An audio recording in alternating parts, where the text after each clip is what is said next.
just wanted you to start thinking, because there are a number of other factors that I'd like to bring in, and we can just to give you a little lens. Now, in a moment, I'm going to bring in some of the questions we ask in the world of curriculum, some of the stories that we tell to stimulate our students onto the next stages.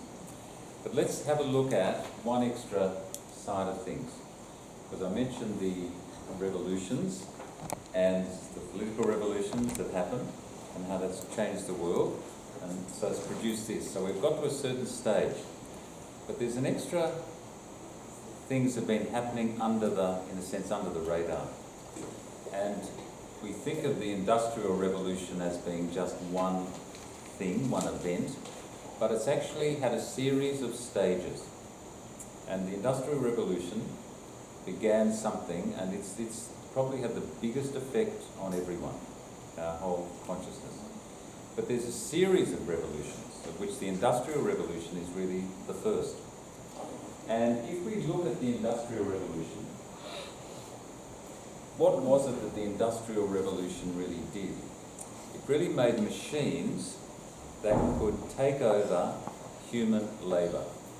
Right? So whereas before people had to walk and so on, then they invent the steam engine and we have the railway. Then we used to go on a horse, but now we invent the car, and so we go in a car. Right? So in other words, we don't have to walk anymore. Right? So what is that? So what is the Industrial Revolution? The Industrial Revolution has, in a sense, it's mechanised, it's taken over. Which part of us has it really replaced? The will. It's replaced our will. So in one sense, now of course not entirely, of course, we still have lots of will, but nevertheless it's made life a lot easier. So we don't have to walk back home, we hop in our cars and we can drive home. So we don't have to put all that will into it. Just think what people used to live in it's what always amazed me in living with the Orang Asli, was without any of the sort of tools and so on that we have. It was just human will. Remember that picture I showed you of chopping down the forest, right? One axe. The rest is human will, right? Now it's right? That's all it is, right? Just push. That's it. Not as much human will. So just think of that. The will that's involved. Even sitting on the floor. Even you're all sitting on the floor. Of course, around us, no furniture. Everyone just sitting upright.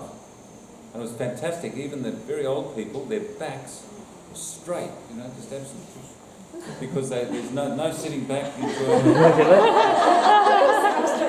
you're the one sitting, I'm the one standing.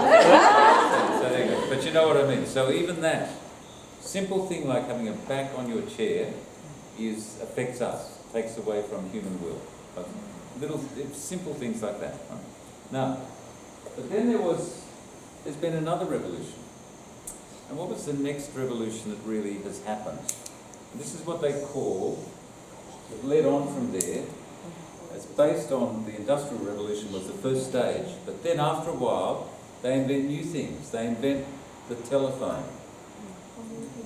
They invent movies. Obviously, now they've invented the internet. And this has really had a huge effect on communications. And we call it the communications revolution. And whereas before, when people met each other, they actually talked, and they told stories, and they lived in this beautiful world of feeling, of stories and meaning. Now, of course, it's all mechanised. And in a sense, we could say that the next revolution, the communications revolution,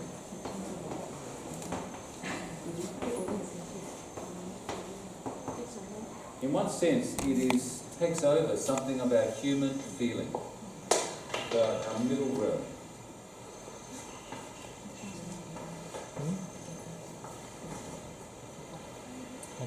And most recently, the most recent one, in the past 20 to 30 years, well, what's the most recent one? It's AI.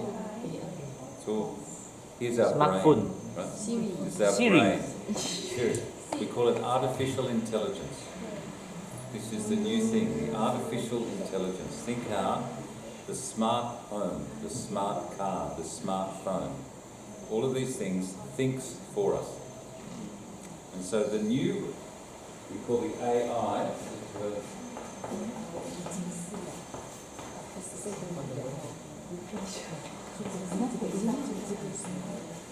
nhiều quý không quý of course, what's it taking over? It's taking over our thinking. oh no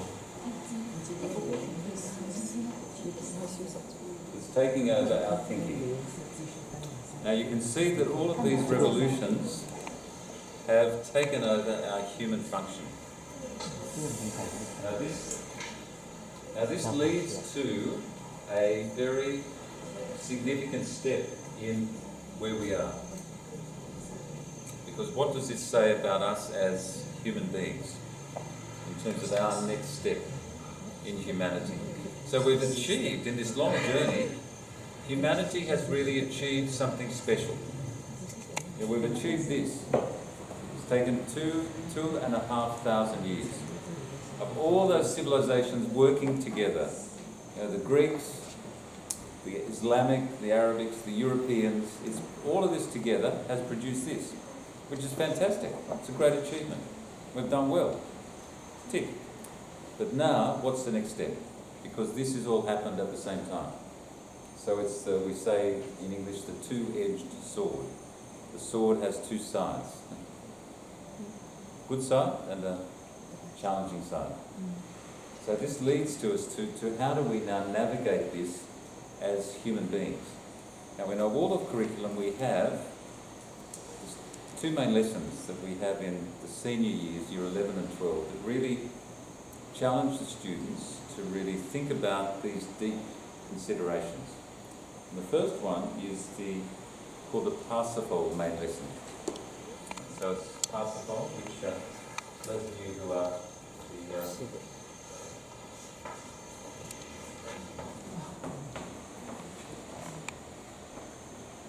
the Parsifal main lesson, it's an ancient story, came out of the European traditions of the Middle Ages. It's a story of a knight, but it's a story of, in a sense, self-discovery.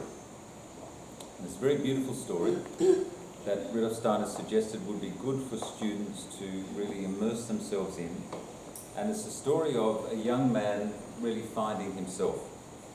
And he goes through, makes mistakes, and he does foolish things, but eventually he finds wisdom. So it's a kind of a finding of oneself. And it's a beautiful story. Now it's just a particular European story. There could be other stories that help a young person think about finding themselves. You could have great stories in Chinese, there could be Malay stories, there could be, but it needs to be some big story of it's an imaginative, inspiring story that really inspires a young person to think about how they find themselves. And there's a number of crises in the journey where he does things wrong, and then he learns to work with his own destiny. And it's a beautiful story, and when we teach this main lesson, the aim of it is to really take the young person into a kind of something of an inner journey where they think about what are the things that have formed me, what are the values that I want to live for. In other words, to really challenge them to find their humanness. Because you see, with these, we're all the product now of these three revolutions, and in a sense they've taken away almost our human soul life, potentially. And it's almost as though we have to do the work now to find our own soul life. And this story gives a beautiful kind of picture of a young man finding his meaning in life, really. But it's not just to tell the story, the aim is to stimulate the young person to do it themselves. So the way that you present the main lesson, there's lots of writing, a lot of reflection, and the idea is for them to start thinking about who am I? And how do I find my own soul life? And how do I then step up into the world? Okay, so it's almost like a balance for these. That they've now got to do it for themselves. Now this is interesting. See, in the earlier times, in a sense, meaning was given to you. Meaning was given to you by the world. You know, you're born into a family, you're born into a particular tradition, and then that gave you your meaning. But today, it's the new consciousness. We have to find it ourselves. It's an act of will that we have to do. It doesn't come to us. We have to step up and find that ourselves. We have to do the work. This is one of the tasks for a school now, is to really provide all the surroundings, the education, the stories for young people, and then give them the opportunity to start becoming conscious themselves, just stimulating it. But you can't teach it. It's the extraordinary thing. You can't say, this is your meaning. We each have to find our meaning ourselves. It's the extraordinary thing. We have to apply our own will to do that. Now that's in a sense the nice, easy part. But today there are many, in a sense, temptations that try and stop us finding them. And this leads into the next story, which is the story of another European story, but again you can find it, of Faust. Can you all read this too low? I'll put it up here. It's a short word, and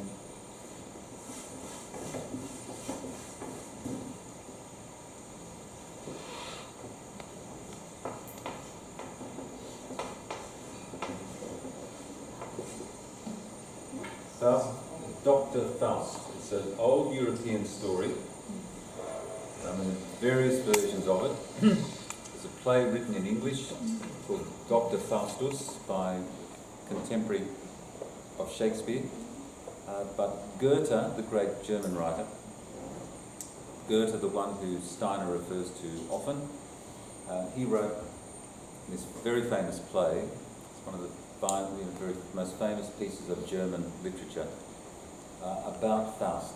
And what Faust is about, it's a challenging story, and it's like an imaginative story. But Faust is this incredibly clever man who is a doctor of theology and science and medicine, very clever, but he's unfulfilled. And he wants complete fulfillment. And it's the famous story, he sells his soul to the devil. The devil comes to him, called Mephistopheles, and says, I will make you happy if you promise me your soul. And for 20 years, 24 years, I will give you all the things that you want. You have all the things you want, so long as at the end of that time you give me your soul. And I will make you happy. Now this is a very famous story, and I won't tell you what happens, and it's very complex and very involved. But it's really about a man, a clever man, giving up his own being to be made happy. Now it's a kind of metaphor, and it's a little bit of a metaphor of all this. Have we given up our soul to be made happy? Have we given up that to all these mechanical things? Have we given up our soul life so that we can have life as easy as possible? So are we, each one of us in a sense now, is a bit like Dr. Faust. And this is the challenge, and this is what this main lesson is about. It's a metaphor, it's a story, and it goes through various different, but it's always this image. These are just images from a play, a movie. The Germans have made various movies of this, where someone is whispering in the ear, the devil whispering in the ear, saying, I can make everything right for you, just give me you, give yourself to me. And so this is one of the questions. Have we given ourselves over in the name of ease and to make life a lot simpler for ourselves? Have we given ourselves over And there is these are just different old stories, the pictures of the past.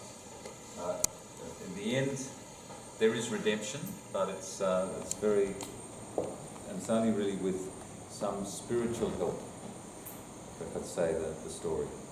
So it's really a picture of us and where we're going and what's going to happen to us. So that's in a sense I was going to say the end of the journey. It's the stage of the journey that we may well be at ourselves, and that we want young people to really think about what is their next step and what are they doing themselves. Now, it has been a long journey, and let's go back to where we started. Remember this one? Right? Remember this. So this was the very beginning. So this is the journey from the very beginning of this is the journey from the first human consciousness. Now the first human consciousness, remember this, everyone, this is if you lived, and there were in Australia, there were about 200 different, what we call tribal groups in Australia. And that means they had 200 languages. So all the people, and each one of those languages, the people were in something like this. There were slight variations between different groups, but they were all variations of this. Now, so if you spoke a language, whatever it might be, everyone who spoke your language was in this system. Right? So everyone was family. You only knew family. Can you imagine that? Imagine only knowing your family, knowing no one else. Not even hearing stories, not even movies, TV. Your entire world was family. Right? Or, cousins, uncles, aunts and so on. Imagine all of them, whole lot. And that'd be a bit of a strange feeling, right? But that's the original human consciousness. That's how we all started. Right? And now, here we are here, individual human rights. What an amazing, huge difference. Massive difference we've come from all the way, right? We've been through all those things. And now the big question is, what's going to happen next after this? Now ultimately, we kind of don't know. I like to think only the angels know. So we don't know, but we each have a part to play. We each have a little part to play in taking that forward. But these are the big questions that we want a Waldorf curriculum to really address and to really help our students think about, so that they can start to carry this impulse with them. Now, so it raises big questions. Now, how's the time going? Where are we up to now? 22, right. Now, what I wanted to do was to actually, having brought that together, I'm interested now to hear from you and your responses to this. So I'd be keen for you now to talk with the person next to you, and we're going to, I'd like to have just a little conversation, and then I'd like us to come back and just to share.